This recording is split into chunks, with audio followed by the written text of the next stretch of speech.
आज इस गिलोबी हाल में लखीमपुर सोनेलाल राज जो जिले के जिलाध्यक्ष नियुक्त किए गए हैं उनके नेतृत्व में और सीतापुर के जिलाध्यक्ष रामदत्त राजवंशी के नेतृत्व में जो हर गाँव से टीम आई है, तो जो दूर दूर से आए हैं सभी लोगों को बहुत बहुत धन्यवाद।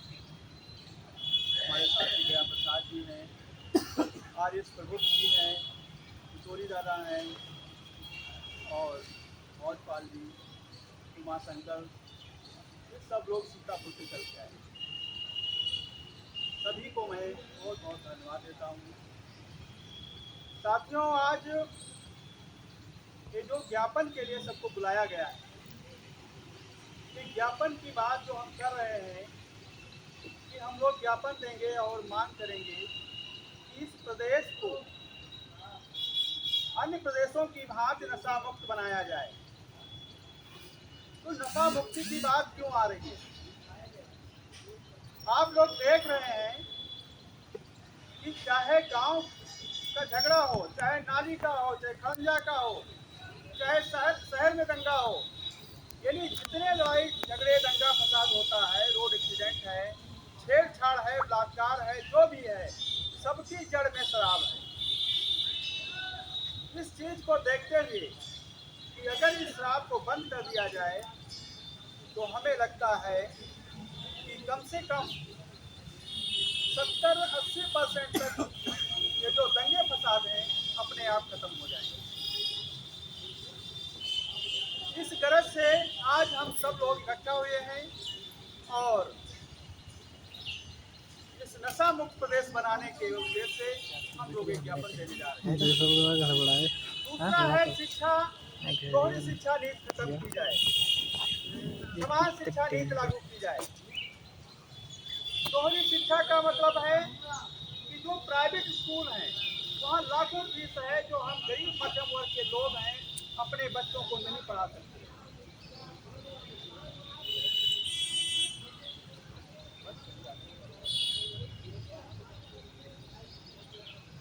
तो दोहरी शिक्षा के चलते हम लोग अपने बच्चों को उच्च शिक्षा नहीं दिला पा रहे हैं।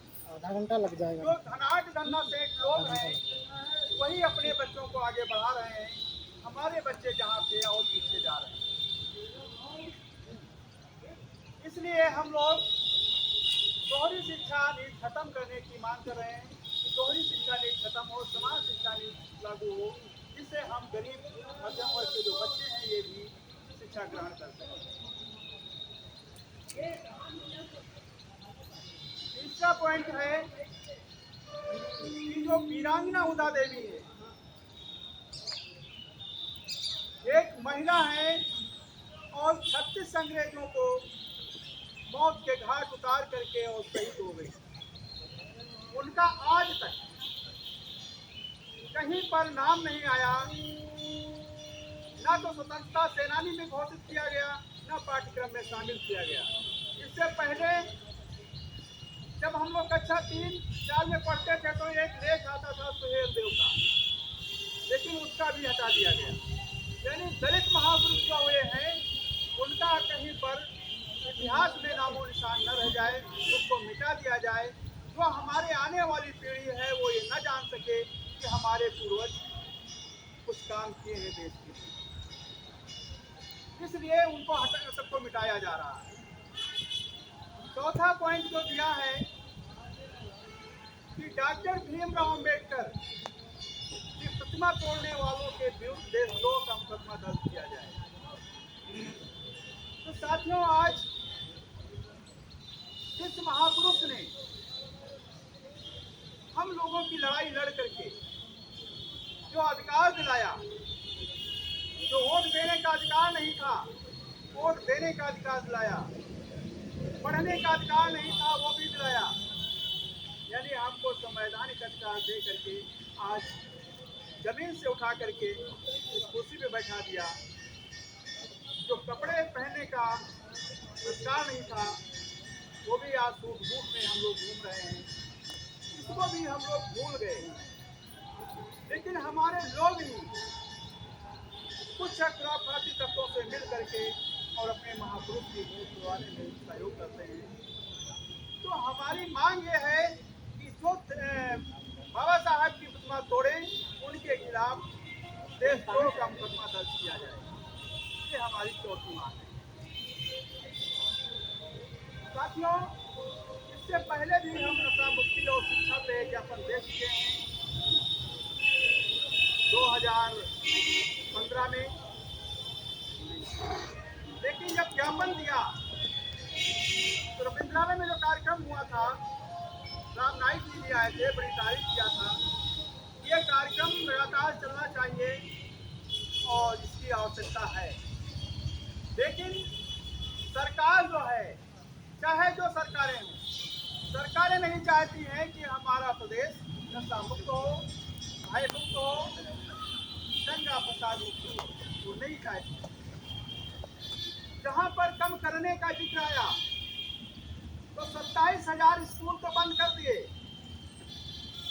वहीं पर दूसरी तरफ 27,000 कंपोजिट दुकानें हर गली चौराहे पे खुलवा करके ये साबित कर दिया कि हम समाज को शिक्षित नहीं, उनको शराबी और लफंगा बनाना चाहते हैं।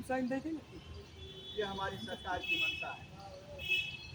तो आज जिनको हम वोट देते हैं, चाहे जिस पार्टी का हो, उसको वोट दे करके अपनी आवाज उठाने के लिए हम विधानसभा संसद भवन में भेजते हैं। ये हमारे अधिकारों की बात करेंगे, हमारी आवाज उठाएंगे। लेकिन वो लोग वहां जाकर के जो हमारे हित में बिल आता है उसको वहां से हटवाने के लिए बेच थपथपा करके उसका स्वागत कर देते हैं और हमारे कानून को रद्द करा देते हैं। तो हम लोगों को सोचने की जरूरत है कि किसे चुनना है, किसे नहीं चुनना है। आज जो लालच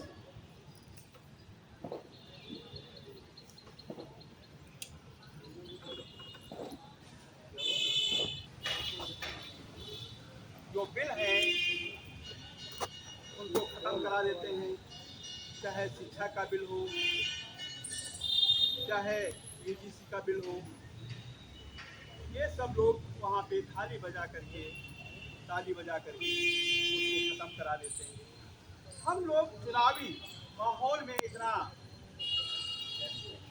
उलझ जाते हैं और समझ नहीं पाते हैं कि कौन क्या करने वाला है। कोई रिश्तेदार आ जाता है,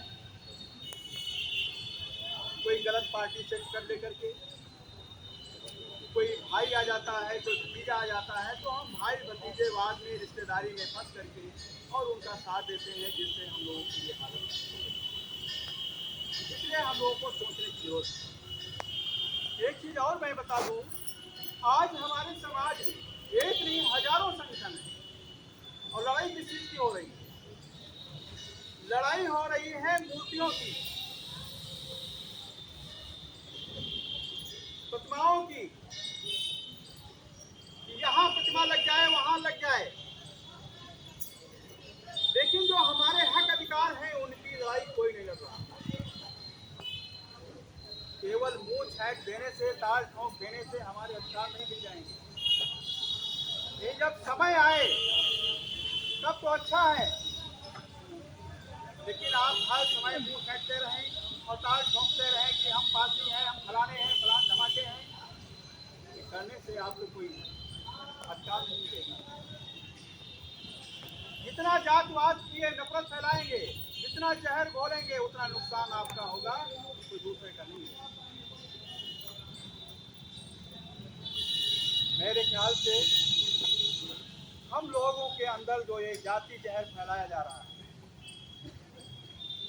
हमारे समाज में जो ये शराब को बढ़ावा दिया जा रहा है, नफरत फैलाई जा रही है, हम लोग समझदार हैं, पढ़े लिखे लोग हैं, इसको समझने की जरूरत है। इसको समझ बूझ करके कभी हम आगे कदम बढ़ाएं, कौन क्या कर रहा है, कौन नहीं कर रहा है, क्योंकि हमारे भी बुद्धि है, दिमाग है, तो हम लोग सोच समझ करके कदम उठाएं। तो ये जो का और शिक्षा का, ये हमारा मेन मुद्दा है, मेन लड़ाई है। बाबा साहब ने भी कहा है कि शिक्षा वो शेरनी का दूध है, जो पिएगा वो दहाड़ेगा। सरकार चाहती है कि हमारे समाज से शिक्षा खत्म हो जाए। अभी देखिए, शराब की गली गली में दुकानें खुलवा दी, उस पर पैसा भी घटा दिया, और किताबों पे 25% पैसा बढ़ा दिया, जिससे हम लोग कापी किताब खरीद करके अपने बच्चों को न दे सकें। ये कोई राजनेता नहीं बताएगा, और जो हमारे संगठन के जो नेताओं के गुलाम हैं, वो भी आपके बीच में ये बात नहीं करेंगे, क्योंकि उनको नेता से पैसा मिलता है कि जाओ तुम ये नफरत फैलाओ, तो कूदना शुरू कर देते हैं। तो इसलिए सभी लोगों को सोचने और समझने की आवश्यकता है। हम लोग किसी भी अपने भाई को, चाहे पार्टी हो, चाहे चमार हो, चाहे यादव हो, चाहे मौर्य हो, हम आपस में एक दूसरे को गलत निगाह से न देखें। हम सभी लोग आपस में भाई भाई हैं, कोई किसी का दुश्मन नहीं है। जो दुश्मन है उसको पहचानने की आवश्यकता है। कौन ये करा रहा है, ये हमें पहचानने की जरूरत है। इसलिए साथियों, टाइम लगभग हो गया है ज्ञापन का। कितना टाइम हुआ है? 12 बज गया है, 1 बजे का समय अभी हम लोग करेंगे, तो कम से कम आधा घंटा लग जाएगा। इसलिए मैं ज़्यादा बात न करके मैं अपनी बात को यहीं पे विराम दूंगा। नमो बुद्धाय, जय भीम, जय